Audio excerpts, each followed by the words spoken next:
Hey, Whisky Faces, I'm Chris. And I'm Kara. Kara, what do we have today? Today we have a Whisky Tour of Scotland, Day 10. Day 10. And I'm excited for Day 10. I saw the bottle. It is an 8-year-old Highland. Blair Apple. Here's the fun part. First fill, Pedro Jimenez Sherry Hogshead. Chris loves Pedro I love the Jimenez. PX. I love it. So this is going to be exciting. Another journey to a distillery we've not had. It is 46% alcohol. Did I say that part? Well, I did now. He did now. Yeah, he did now. So let's just keep this whiskey tour rolling.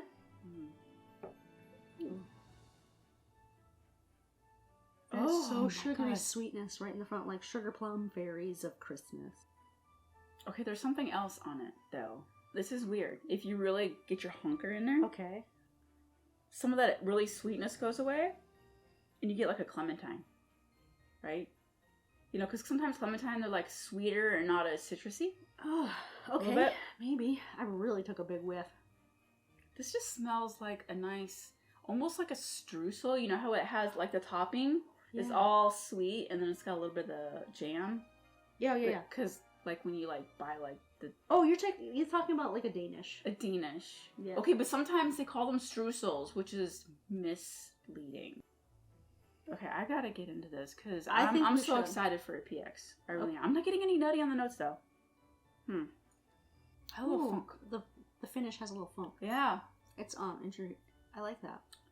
This is like Funky Town. Oh, I like that. It's like a malty rye. It starts off super sweet. Yeah. It's like a super sweet slide into the malty roller coaster. It ends with a nice little funky flavor. What is that? I wouldn't pick this out as a PX sherry or an Oloroso sherry. It has rich fruits in it, but it just doesn't impart to me as like streaming at me like I'm a sherry. In its first fill. It's more like a Stacy.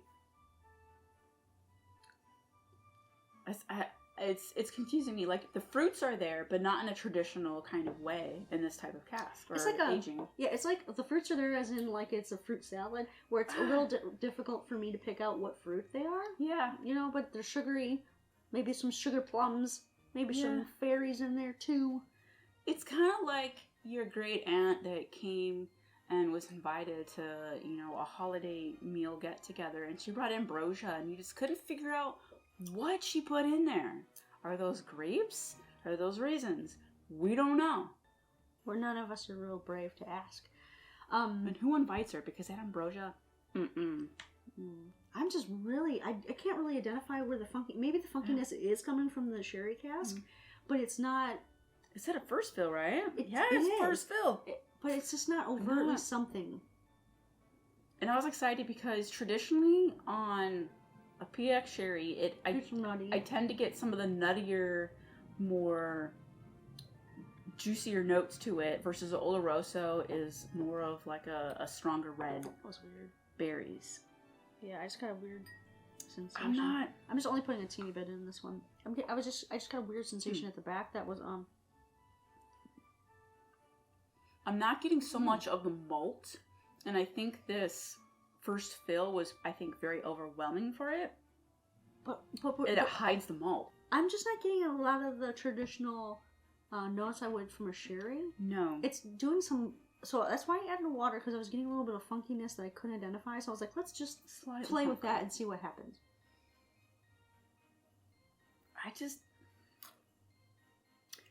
I was really excited, and I think I hyped it up, and it just bombed. So I added water. It maintains that solid sweetness palate. The funkiness in the back end goes away a little bit. Yep. You get more of the wood. The wood comes out more. So I prefer it like pencil shaving wood. I actually prefer it with a teensy bit of water. It relaxes it makes it a little more cohesive in my opinion. I did like the funkiness though. I actually did like the funkiness though. I was really I know you were excited. Yeah. And especially a Highland. Okay, but that's my fault. Do I enjoy this? Yes. But I had high hopes going in, and they were just crushed. So maybe you set your expectations a little bit lower. Exactly. That's what needs to happen, because Do I enjoy it? Absolutely. Yeah. But I thought it was going to be so much more, and it wasn't.